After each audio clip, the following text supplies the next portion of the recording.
What is going on, guys? This is obviously Jordan here, and for some of my more eagle-eyed viewers, you would have noticed that this is literally 30 seconds after me starting the Fiverr video, and well, not 30 seconds. I've been doing it for half an hour, nearly an hour now, and I realized it's gonna take a little while for me to go through all of this Fiverr stuff.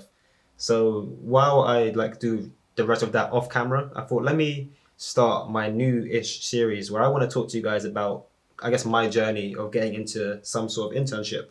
So I wish I had an intro to Q now, but maybe in episode two. Regardless, we're going off into a new series, which is going to be how, as I said, my journey into getting an internship. Well, I say internship because I'm a second year now of a 4 year course. It's going to be more like spring weeks and maybe like some startups or some off cycle stuff. But nonetheless, I'm going to try and document as much of that as I can, just because one, I think it'll be helpful, and two, I need content, guys. So the first step, obviously, when it comes to applying to things, would be applying, of course, but you need to have a CV and a cover letter. So generally speaking, if you were to go online and Google search CV or resume, whatever you call it, you'll see these completed ones of very good quality, very high standard, and it's kind of hard to know how do I get from a blank sheet of paper to here. So I thought for the first part of the series, I would kind of go through all of my CVs. I've kept every single one, apart from the very first one I didn't keep because it was so bad. But these are all from the last 2, maybe 3 years. So I thought, let me go back through old times and show you guys what I have and the evolution of that over time almost. And then I'll work on my current one probably in the next episode and then apply to things. And yeah, we'll see how it all goes. But enough of that going in circles. Let's open up my first CV. I need some not quite G Fuel, but you know what? Yeah. So the first thing that's immediately wrong with this is the summary. Like, you don't need a summary, guys. This whole summary can go into a cover letter. There's no need to have it on your CV.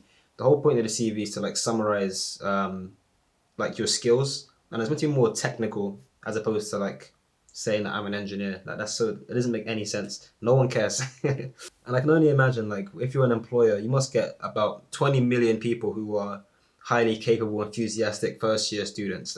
It doesn't actually tell them anything about you, if you know what I'm saying.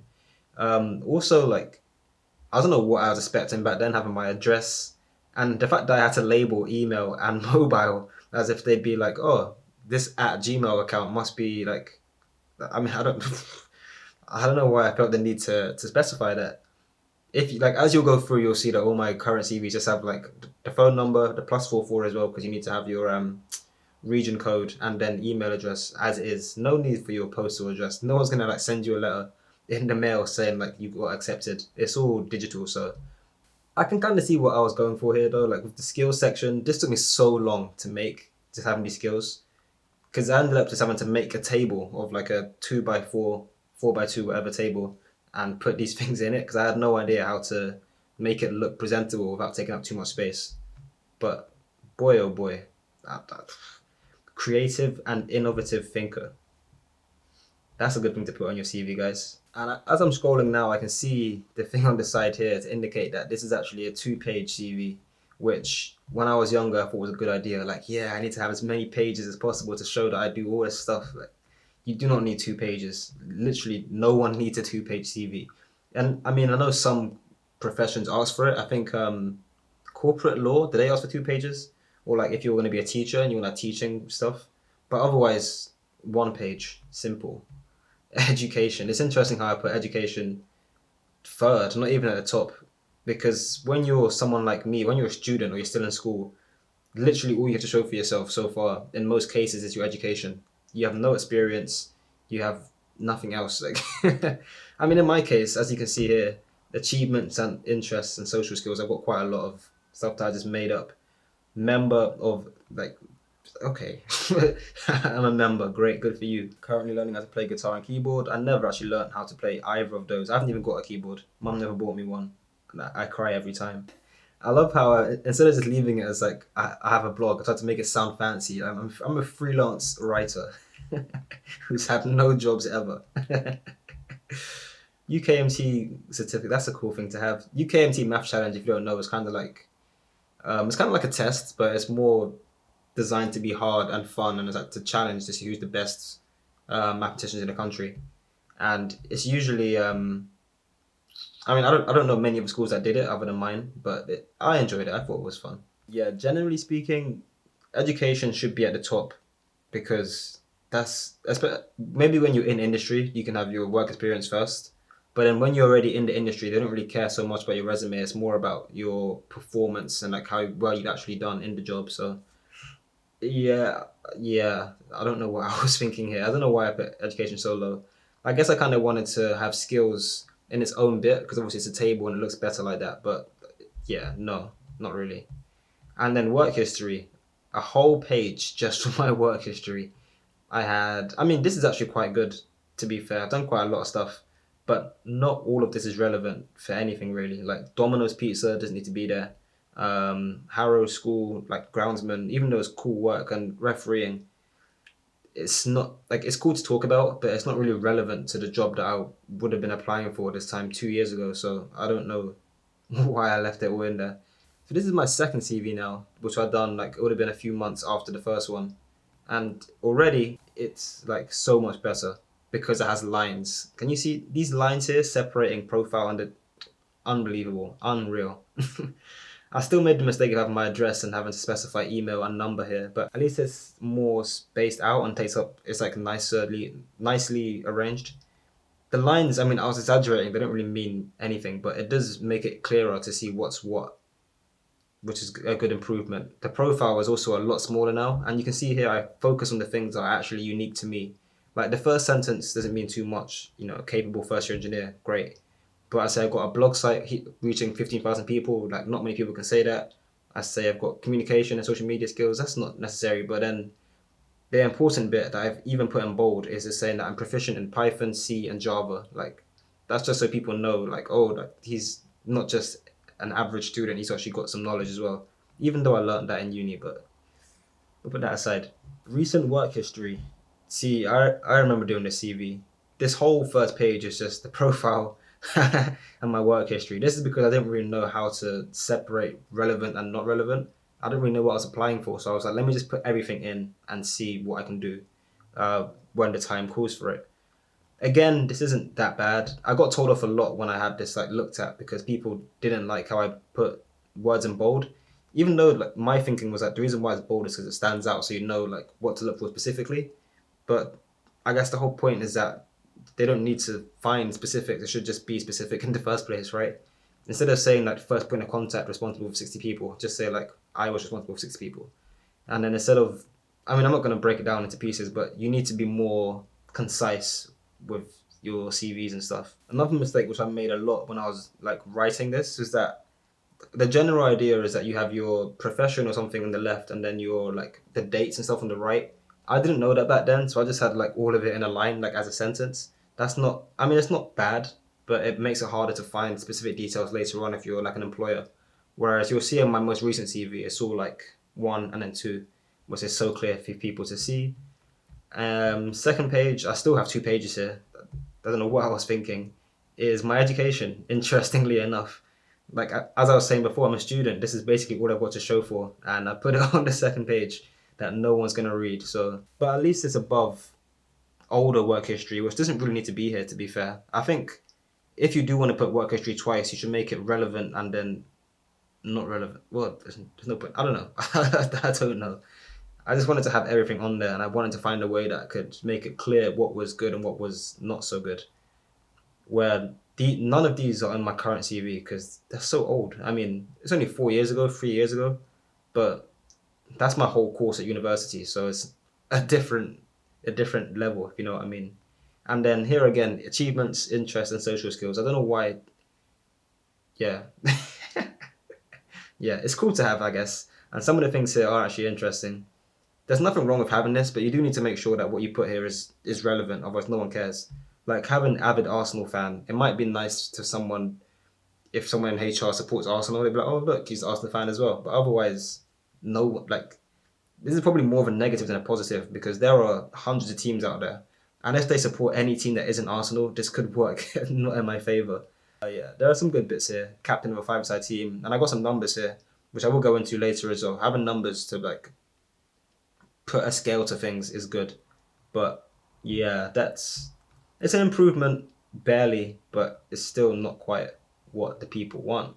So as you can see straight away, profile is gone, summary is gone. All those lines are also gone, and I got rid of the spaces, so the lines are a lot more close together now. Education finally is at the top where it should be, and then I have recent work history where I kind of go into depth about everything in particular, and then older history where I just kind of put down the roles and that's it. This this is so stupid. I don't know what I was thinking here of older work history. It would have made a lot more sense in this small space to have my achievements and social skills stuff. Well, just achievements and interests, where you can say like I was a captain of the football team, I have the blog site reaching 15,000 people and stuff like that, because that's more of a unique selling point as opposed to, I've had jobs in the past. This kind of tells you that, look, I've had four things before 2016 and then I've had four things since then. It kind of gives you a scale of how much I work, but it doesn't mean anything in the grand scheme of things because it doesn't tell them anything about me or about what I did in that role. So it's kind of it's just a waste. It's a waste. It's stupid. Now this is another one-page CV where they asked specifically for one page. This is for EY, Ernest and Young. I was applying for them way back when, and they asked for a face, like a picture on it. This wasn't for an internship. I think this was for some sort of like careers talk. So they wanted to know whose CV was whose on the day so they can give it back to you with like markings and stuff. I never actually got mine back, interestingly enough. But regardless, my picture's there, which you shouldn't put on a CV. You want to keep it as like not generic as such, but you don't want people to be able to discriminate against you because of something that's on your CV. Like you don't want to say that you're Nigerian, or you don't want to have a picture of you on there. You don't want to say you're transgender, things like that, because even though there's nothing wrong with any of those things, you don't want to have room for discrimination. Just because there's no point. I mean, they'll find out when they find out. They don't need to know it on day one, where they can, penalize you for it. So generally speaking, no pictures, no nationality, no sexual preferences, none of that stuff should go on your CV because it will only hold you back, unfortunately. Um, Work is a bit better laid out here. It doesn't say, new, it's just like work history, that's it. Education, that's it. And this is probably like, one of the first ones so far where it's actually an improvement from the last one. Even though there's still a lot wrong with it, which I'll point out in a sec, but yeah, this is generally not too bad. Education here, I don't need to take up all of this space, but I guess it's because like the pictures here, so it's a bit more cramped in. Work history, noise. It's actually, for the most part, it's in reverse chronological order, apart from at the bottom here. But then to present, so yeah, I guess it's not too bad. And then once again, achievements, interests, social skills. So that's here, but without the little profile segment, which is good. It's nice to see. Not much wrong with it as far as layout is concerned, but the content, there's a lot. There's so many holes in the content. Like required to travel long distances via public transport, good timekeeping. Like there's no need to specify that I'm good at timekeeping. They should just know that by me saying like I had to travel.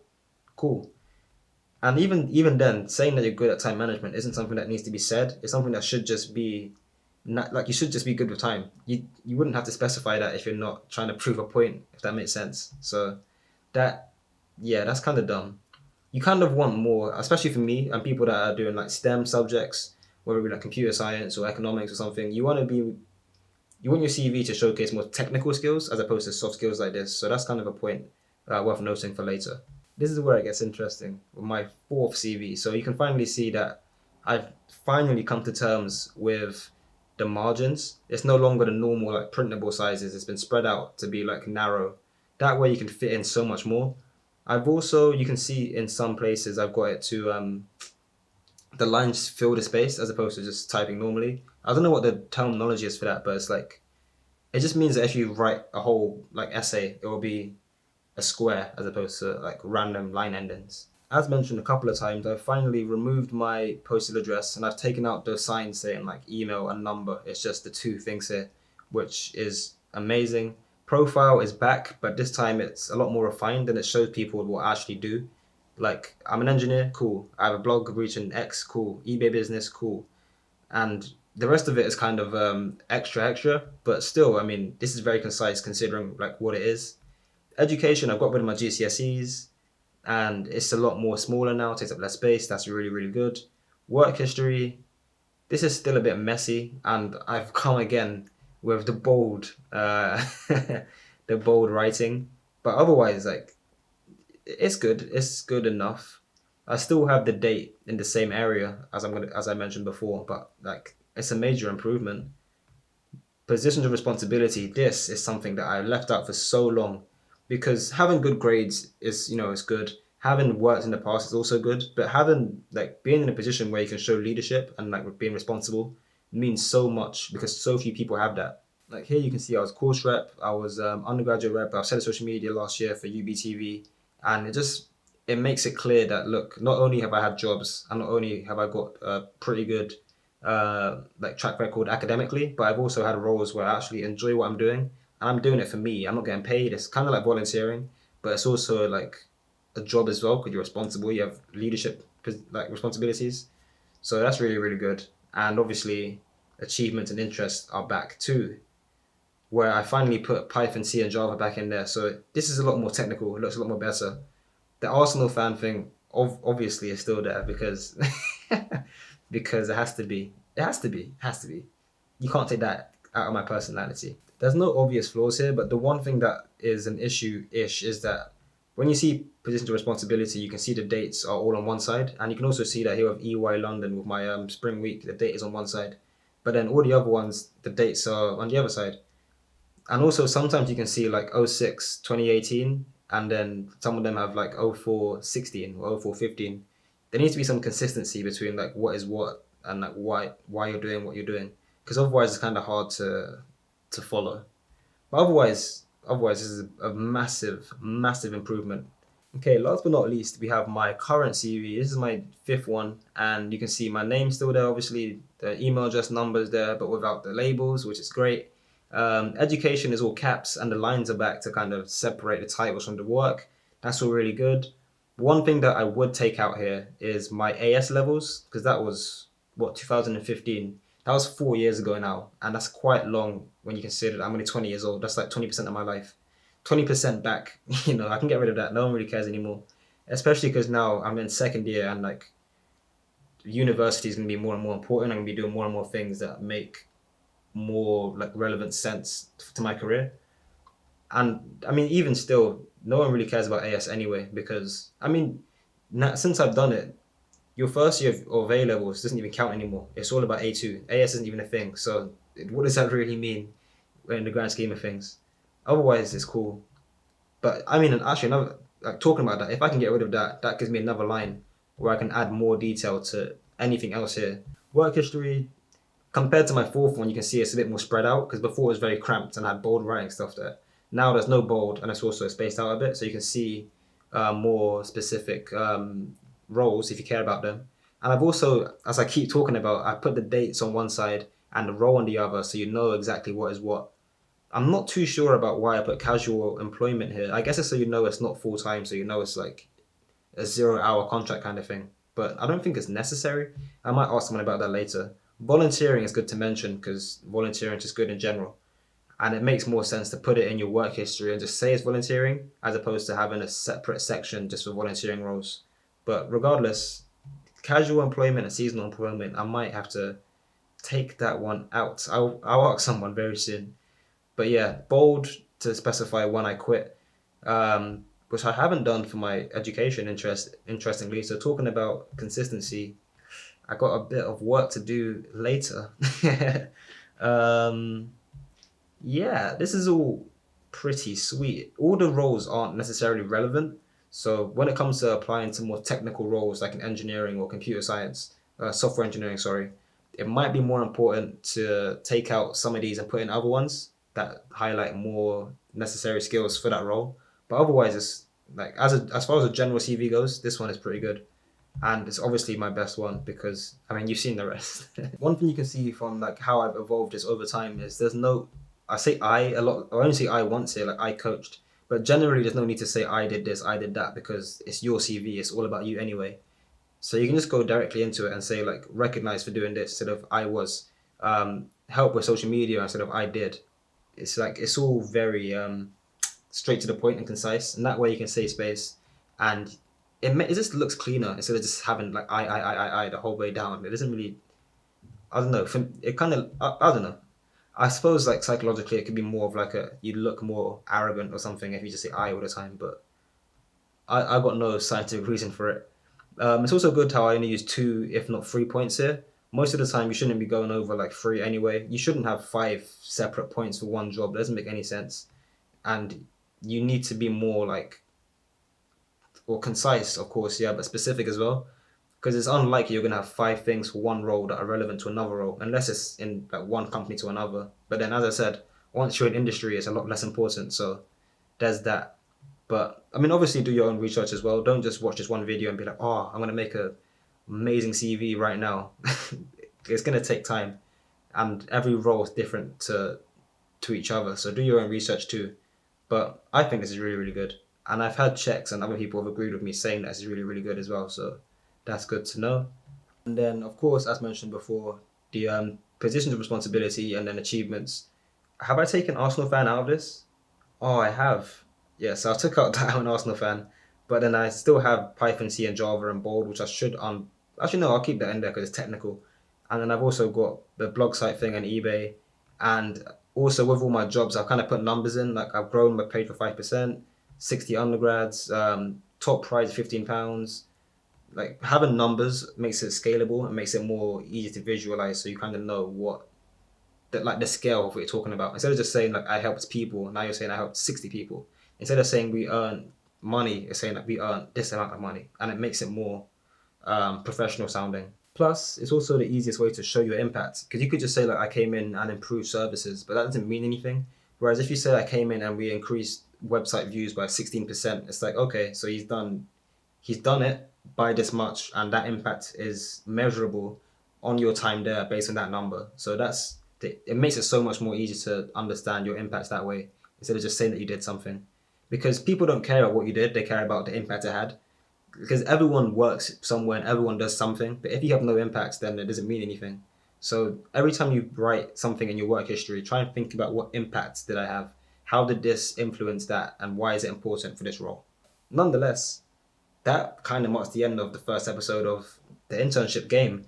What I'm going to do next time is I'm going to get a list of all the firms down of like where I want to apply to, and I'm going to talk you guys through that, obviously, and then we're going to actually start sending out applications. So it's October now, as you guys know, so we're getting straight into it, straight into the thick of it, and hopefully, um, we'll get some interviews and stuff within the coming weeks. But as of right now, that's basically it. If you want any specific CV help, don't be afraid to reach out to me. Obviously, in the comments or Instagram, Twitter, wherever. All the links are in the description. And yeah, that's basically it. See you guys next time. Peace.